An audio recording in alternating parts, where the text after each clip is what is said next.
What's good? I'm Kasim. It's Just Sneakers, back with another review. And today we got the New Balance 550 in the black, gray, and white.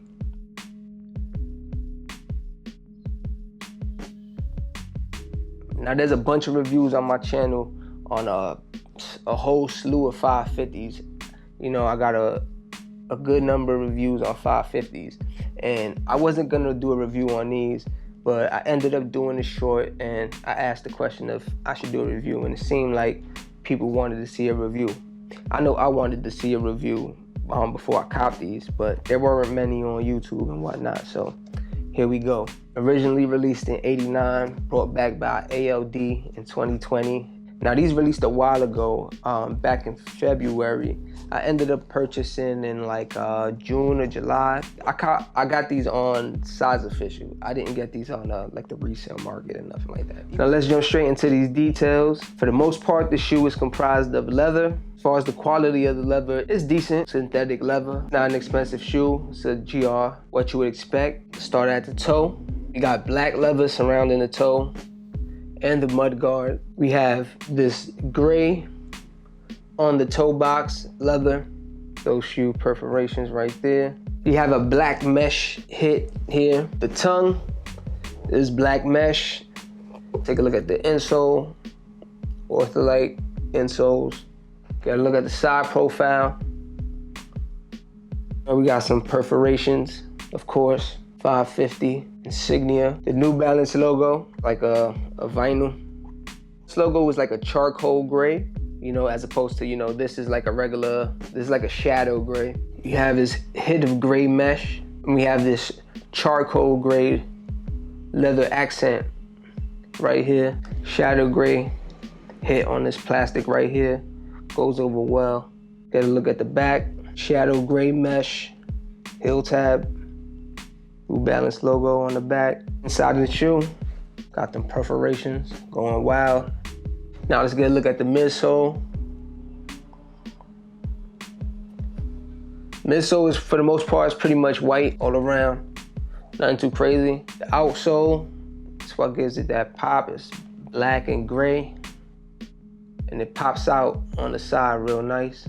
Pretty much all there is to it, you know. It's a good leather plain shoe. Pretty dope. And now as far as sizing, I suggest a half a size down. To give you a point of reference, I'm a size 9, true to size. I'm size 9 in Jordan 1s, Air Max 1s. Well, Air Max in general, actually. I size down in Air Force 1s and 80s basketball sneakers in general, like these. Now for my thoughts on these, yeah, man, I rock with these.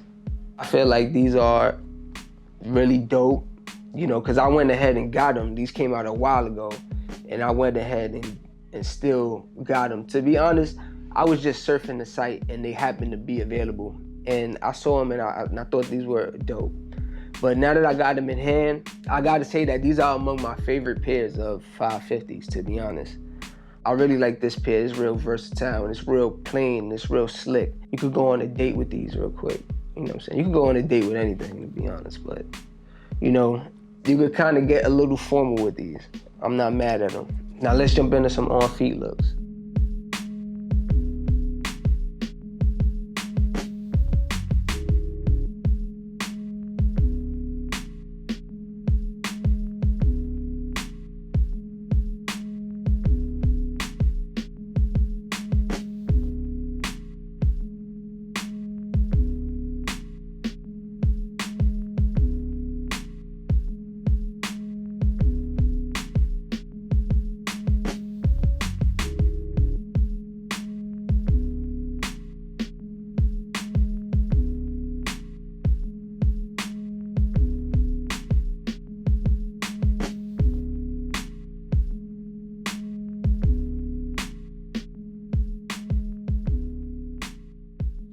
So yeah, man, there you have it. You know, I put the question out there, should I do a review? Seemed like people wanted to watch that, so, you know, here you go. Some on-feet looks and all that. But I want to know what y'all think, man. Do y'all fuck with this pair? Any of the 550s? But we talking about this pair in particular. Like I said, this is a real dope pair. I think they're real sleek. Take with that what you will. I'm Kasim. It's just sneakers. Peace.